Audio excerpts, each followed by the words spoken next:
오늘은 남에게 절대 말하지 말아야 할 것들에 대해 이야기해 보려고 합니다. 말 한마디가 천냥 빚을 갚을 수도 있지만 반대로 잘못된 말 한마디가 큰 손해를 불러올 수도 있습니다. 우리 모두가 말조심을 해야 하는 이유와 함께 어떤 것들을 절대 말하지 말아야 하는지 알아보겠습니다. 첫 번째로 자신의 금전적인 정보는 절대 공유하지 않는 것이 좋습니다.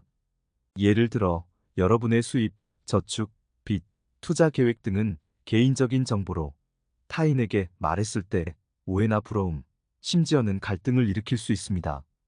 금전적인 정보는 특히나 사적으로 보호해야 할 중요한 정보입니다. 금전적인 정보는 누군가의 판단을 흐리게 하거나 부당한 요구를 초래할 수도 있습니다. 금전 문제는 민감한 주제이므로 가급적이면 입을 다무는 것이 좋습니다. 두 번째로 다른 사람의 비밀을 절대 누설해서는 안 됩니다. 친구나 동료가 신뢰를 바탕으로 공유한 개인적인 정보는 그만큼 중요한 의미를 지닙니다.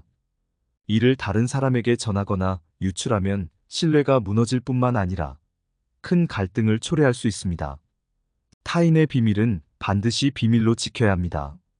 신뢰는 시간이 걸려 쌓이지만 한순간에 무너질 수 있다는 점을 기억하세요. 세 번째로 자신의 미래 계획과 목표를 지나치게 많이 말하지 않는 것이 좋습니다.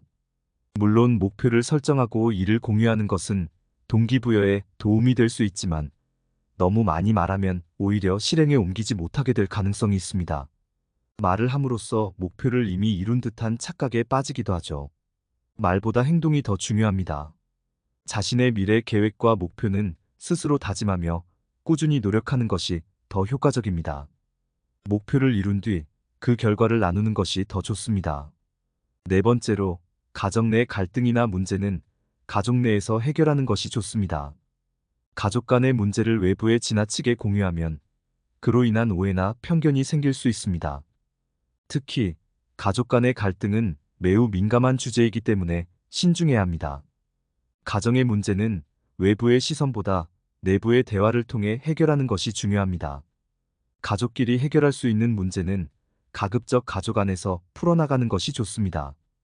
다섯 번째로 자신의 약점이나 두려움을 누구에게나 말하는 것은 신중해야 합니다. 물론 가까운 사람에게 털어놓고 위로를 받을 수 있지만 이 정보가 나중에 불리하게 사용될 수 있다는 점도 고려해야 합니다. 약점과 두려움은 스스로 극복해야 할 부분이기도 합니다. 이들을 공유함으로써 오히려 자신을 더욱 약하게 만들지 않도록 조심하세요. 필요할 때는 신뢰할 수 있는 소수의 사람과만 이야기하는 것이 좋습니다. 말은 때로는 칼보다 더 날카로울 수 있습니다. 항상 신중하게 생각하고 자신의 말로 인한 손해를 피하세요. 여러분의 지혜로운 대화를 응원합니다. 시청해주셔서 감사합니다.